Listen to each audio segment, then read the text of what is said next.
ARDS by definition consists of three components. One is severe dyspnea, which is rapid in onset, hypoxemia, and diffuse pulmonary infiltrates. All these which lead to respiratory failure.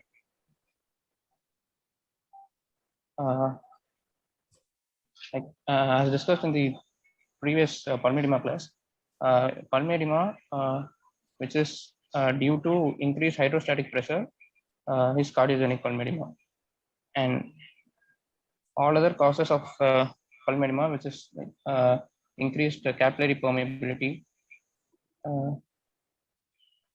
நீங்க போய் அவர்கிட்ட class request பண்ணி அவங்க வைக்காத முடியா? நீங்க class கேட்டு அவங்க வைக்கிறது முடியா? Or when there is lymphatic obstruction, all this causes non-cardiogenic pulmonary edema or ARDS. The most characteristic of this is the fluid that's in the alveoli in the cardiogenic pulmonary edema is transudate. But in non-cardiogenic or ARDS, the fluid is rich in protein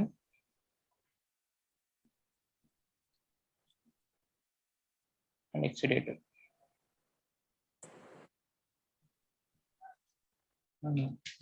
So, moving on to the etiology, ARDS could be due to direct lung injury or can be due to indirect lung injury.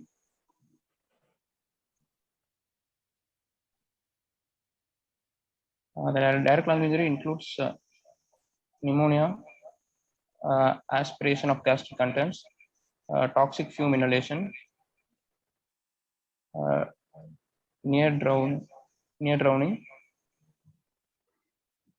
and pulmonary contusion. Indirect causes include sepsis, severe trauma, with multiple fractures, burns, head trauma, and multiple blood transfusions.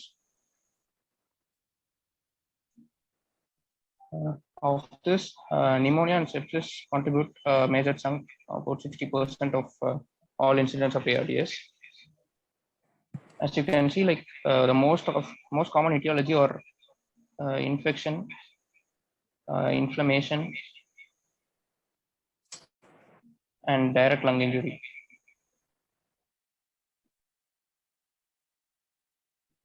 So all these three are like separate entities. All these are interrelated. When there is an infection, it progresses to inflammatory stage, and finally it goes in for ARDS. We'll move to the clinical course. Thereby, I can discuss the pathogenesis. The clinical course of ARDS includes three phases.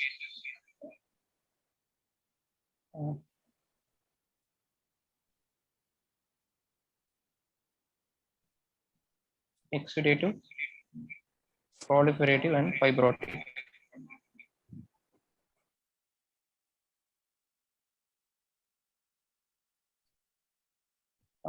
Exudative phase is from 0 to 7 days, but usually it is between 12 to 36 hours, but can last up to 7 days.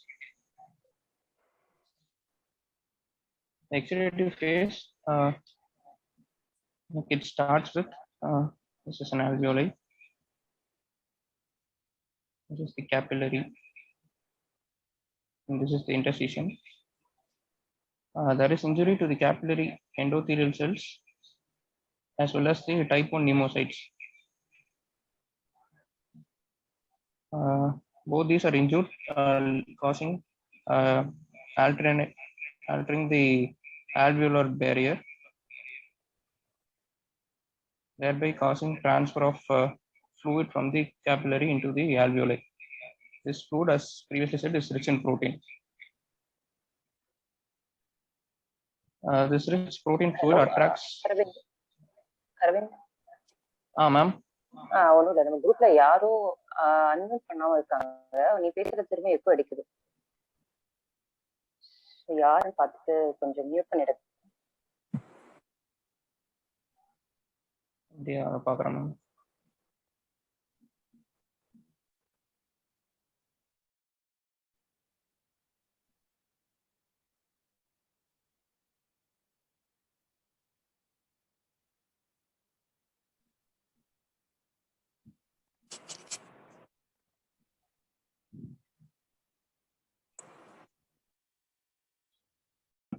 Which is rich in protein. When it comes to the alveoli, it attracts all the pro-inflammatory cytokines.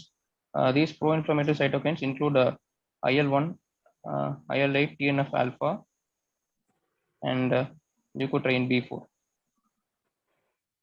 All these in addition like attract neutrophils from the capillary wall, and these neutrophils which further increases the inflammatory process. This edema predominantly involves a dependent portion,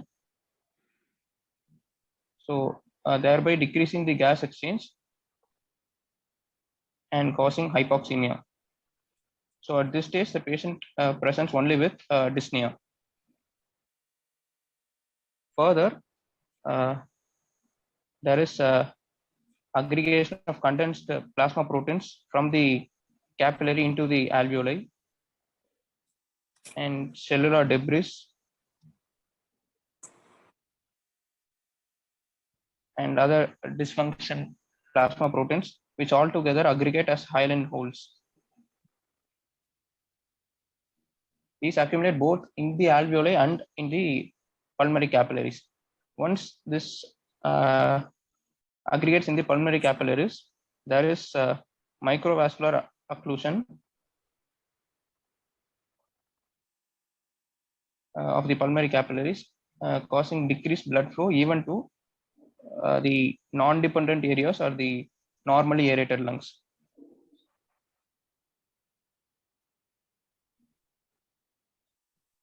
This causes a rise in pulmonary hypertension and decreased gas exchange, leading to hypercapnia. And now the patient presents with tachypnea. So all this occurs in the exudative phase itself, that is within 1 week. So in the first week, the patient presents with dyspnea, followed by rapid shallow breathing tachypnea, and further progresses to respiratory failure requiring mechanical ventilation.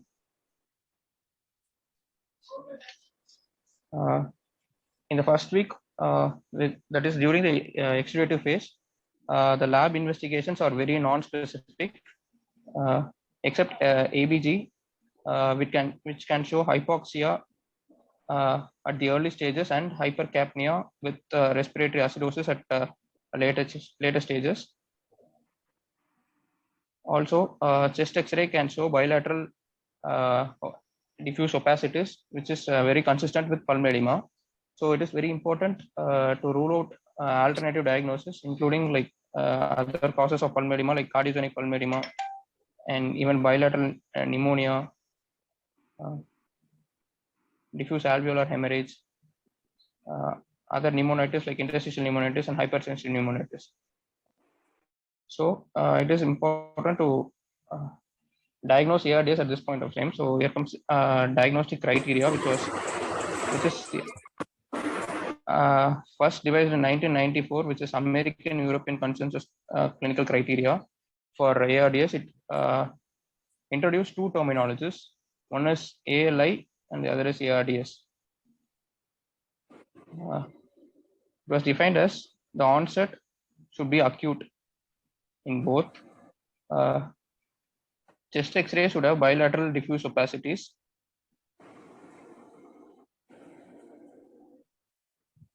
And there should be no evidence of cardiogenic etiology. There is no evidence of left atrial hypertension.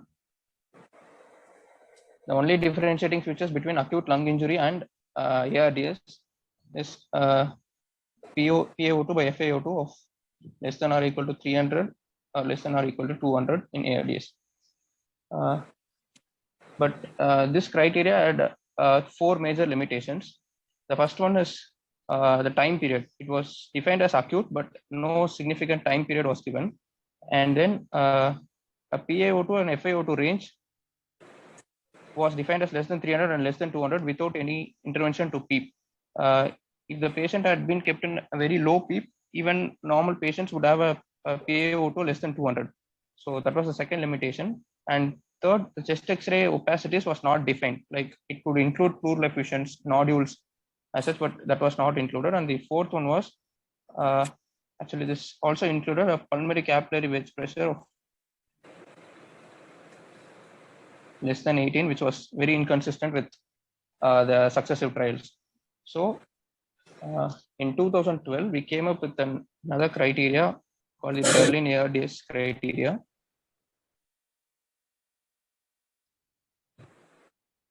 This rectified all the limitations in the AACC criteria. The onset was defined like 1 week.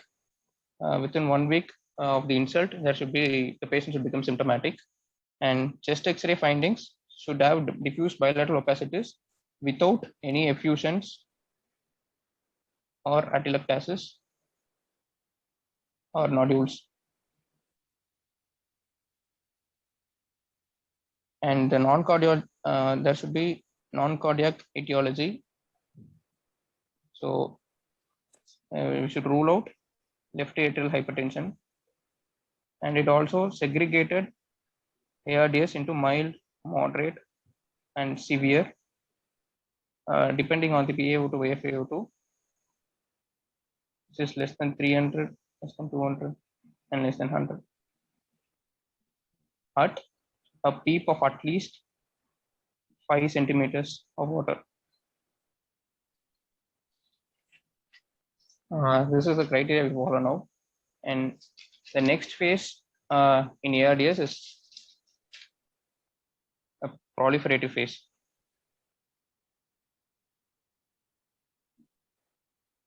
Proliferative phase is like between 7 to 21 days usually, and this is where like most patients recover from mechanical ventilation. The pathological changes that occur are the neutrophil predominant infiltrates get converted to lymphocyte predominant infiltrates, and also the type 2 pneumocytes do 2 functions. One is to synthesize surfactant, and other is to differentiate to type 1 pneumocytes.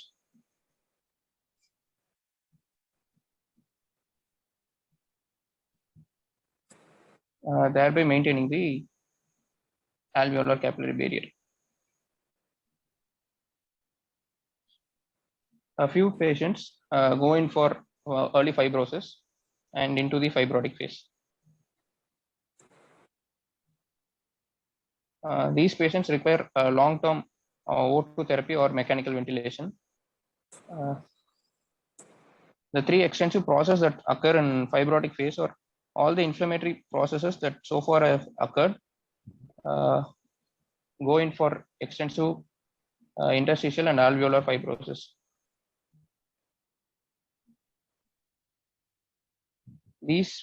Thus fibrosis causes a destruction in the acinar architecture and lead to emphysematous like bulle-like changes. And also these fibrotic changes also occur in the pulmonary capillaries, thereby causing microvascular occlusion and causing pulmonary hypertension.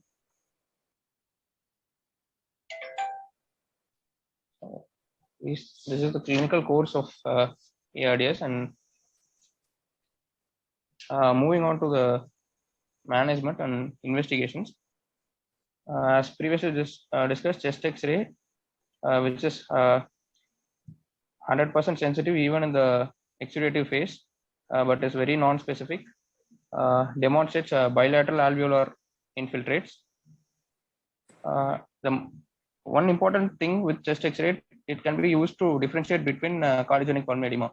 So in case of cardiogenic pulmonary edema, all the increased heart size and the presence of curly lines or the batwing appearance, all these can be ruled out, and the cephalization, all this can be ruled out, which are not seen in ARDS. The other lab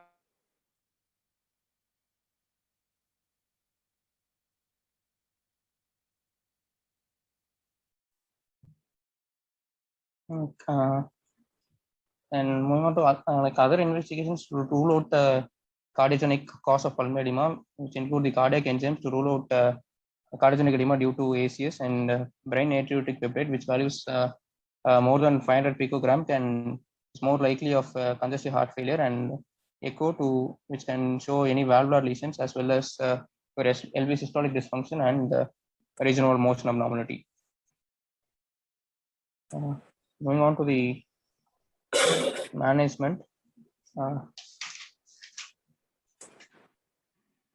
Main goals of treatment include treating the precipitating cause, maintain oxygenation, maintaining the pH, preventing ventilator-induced lung injury, and general nutritional care. So the precipitating cause could be infective or non-infective, and IV antibiotics may be required. In maintaining oxygenation, the National Institute of Health suggests a low tidal volume ventilation strategy. Low tidal volume means like tidal volume based on your body weight, which is body weight into 6 ml per kg. The traditional tidal volume we use is 12 ml per kg body weight, which is not in case of ARDS, and initiating rate of less than or equal to 35 per minute. The target SpO2 maintained is around 88 to 95%, and the PaO2 of around 55 to 80 millimeters of mercury. The low tidal volume strategy is used because there is increased incidence of ventilator-induced lung injury. This can be because of two things. One is volume trauma, and other one is atelec trauma. The volume trauma is because of over distension, which is because of the increased tidal volume we use. As you all know, ARDS is heterogeneous, involving only the dependent areas mostly, whereas sparing the upper lobe. So when we use a tidal volume, a very high tidal volume, it is used to distance the decreased compliant lung pills, that is the dependent lung pills. But the normal lung get over distended, and it causes lung injury. There is a trial done by ARDS network called ARMA trial, which consider two groups. One is with a tidal volume of 6 ml per kg, and the other one is a tidal volume of 10 to 12 ml per kg. The 6 ml group showed a very decreased mortality, like 31% of mortality compared to 41% in case of 12 ml traditional tidal volume. And also there was morbidity benefit in the form of the patient requiring ventilatory days were much less when compared to the high tidal volume group. Also atelec trauma. Atelec trauma is because of the repetitive alveolar collapse with the loss of surfactants and decreased lung compliance. At the end of each expiration, the alveoli tend to collapse. So we require a PEEP value such that the alveoli doesn't collapse at the end of each expiration. So there is a recommendation like fixed FiO2 and PEEP combinations. It is like an incremental table such that like for each FiO2 value, a certain amount of PEEP should be kept. The lower amount of PEEP is better, but patient should tolerate. The other strategy they follow is like proning, as we all know. Proning improves the ventilator perfusion mismatch by three things, like increasing the functional residual capacity, and there is perfusion redistribution to the well aerated lungs, and also there is increased clearance of the secretions. The second thing we have to follow is maintaining the pH goal. pH should be maintained at around 7.3 to 7.45.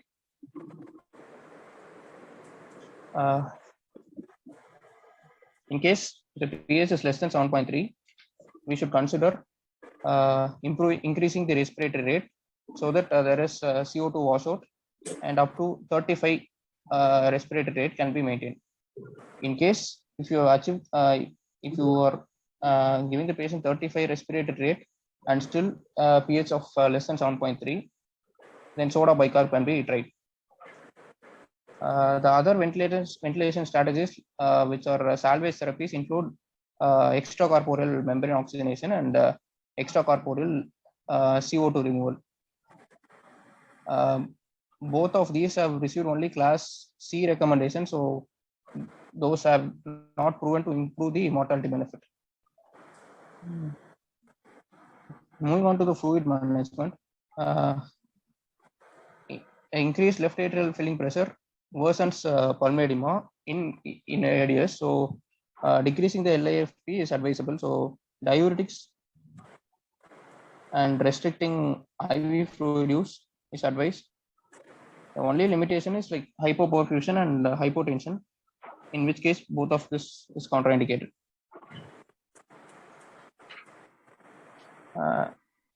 The other strategy is neuromuscular blockade.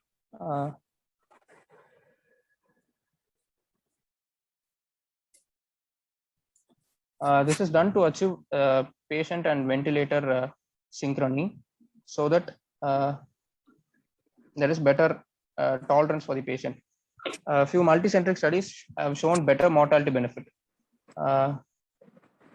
So on the whole, summing up, class A recommendation is having low tidal volume, and other things are like having a PEEP so that it prevents recurrent alveolar collapse. Proning is advised, and decreasing the left atrial filling pressure, and also the early neuromuscular blockade.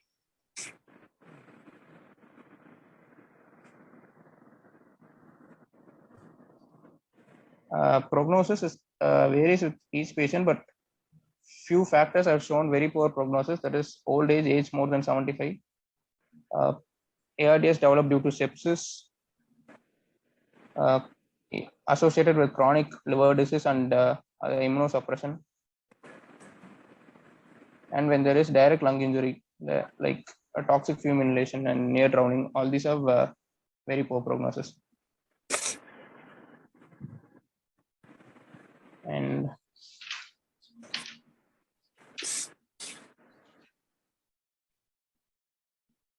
a few words on other causes of pulmonary edema, which include high altitude pulmonary edema.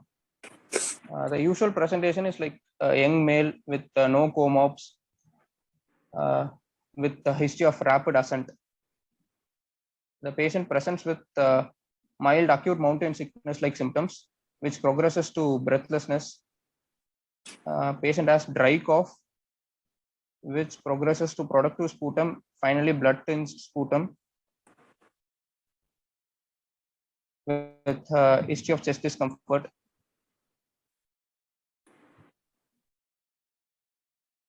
The patients deteriorate rapidly. They progress into pulmonary edema with presenting with hypoxemia, cyanosis, tachypnea, which on leading to respiratory failure. The main mechanism behind high altitude pulmonary edema is hypoxia. Hypoxia is the trigger which causes pulmonary arteriolar vasoconstriction. This vasoconstriction is uneven. So when areas of the lung where there is adequate vasoconstriction, have decreased blood flow, and thereby they are prevented from pulmonary edema. Whereas the inadequate vasoconstricted lungs have very high increased blood flow and with the vascular capillary endothelial damage, and this leads to development of pulmonary edema. So, preventing high altitude pulmonary edema in a patient who have previously exposed with high altitude pulmonary edema is starting prophylactically on nifedipine, oral nifedipine, 20 mg BD before the ascent, followed by 20 mg TDS after the ascent for 5 days. Nifedipine here acts by decreasing the mean systolic pulmonary artery pressure.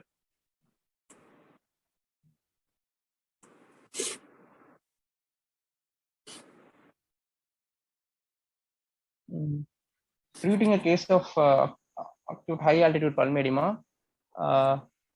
descent is the main goal of treatment. Few trials have shown nifedipine sublingually, 10 mg nifedipine sublingually, which can be repeated after 10 minutes if there is no hypotension, as proven beneficial, and other phosphodiesterase inhibitors like sildenafil and tadalafil have proved beneficial.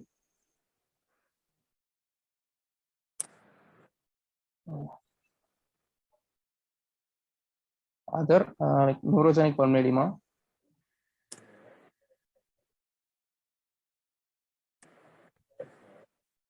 the primary precipitant in neurogenic pulmonary edema are 3 events.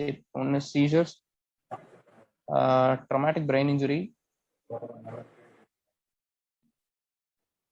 and ICH, or any component which leads to increase in ICP. The mechanism behind neurogenic pulmonary edema is not very well defined, but there are a few hypotheses. One of which is when there is like increased ICP or traumatic brain injury, the main anatomical structure that gets affected is the medulla oblongata, which acts as the sympathetic outflow tract here. So there is an transient increase in sympathetic outflow, which causes vasoconstriction like universally, both in the pulmonary circulation as well as the systemic circulation.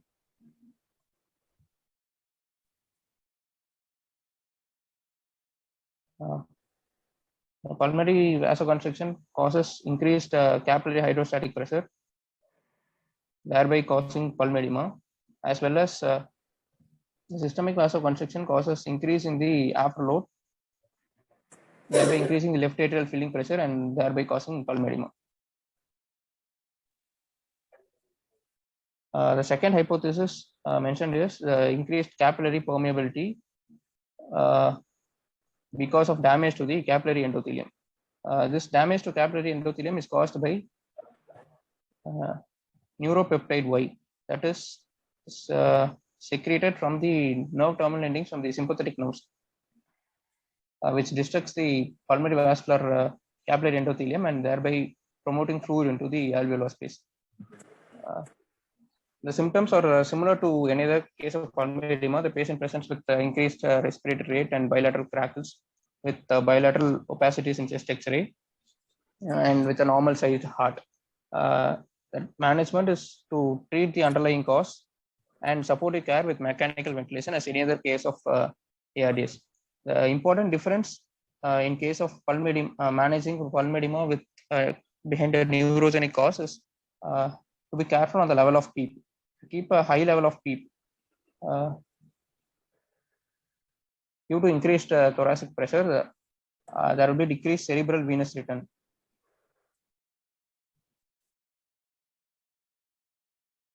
Thereby worsening the intracranial hypertension. And the other one is hypercapnia. Hypercapnia usually very well tolerated in ARDS, but in case of neurogenic pulmonary edema, the hypercapnia can cause cerebral vasodilation,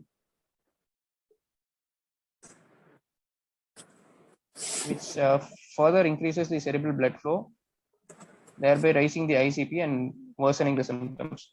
So mechanical ventilation is challenging in case of neurogenic pulmonary edema. So intracranial pressure monitoring, ICP monitoring, may be considered to guide mechanical ventilation. Therefore, if there is intracranial pressure monitoring, then PEEP can be adjusted based on the intracranial pressure. So PEEP less than ICP can be managed. The other treatment options like include diuretics and limiting the intravascular fluid. Cures on ARDS due to salt water near drowning. In case of ARDS due to near drowning, there is mechanism is two mechanisms. One is because of the hyperosmolarity of the salt water, which is around like 900 to 1000 milliosmoles, which is like 3 times of plasma. So once this hyperosmolar fluid comes into the alveoli, it triggers cell shrinkage due to the pneumocyte cell shrinkage as well as apoptosis, and also the surfactant which is lining the alveolar epithelium is washed out. This too destructs the alveolar barrier and increases the permeability to fluid. The second one is inflammatory response to all the bacterial and foreign particles in the aspirated water, which increases the neutrophil activation and thereby triggering inflammatory cytokines, and as previously discussed, it worsens the ARDS.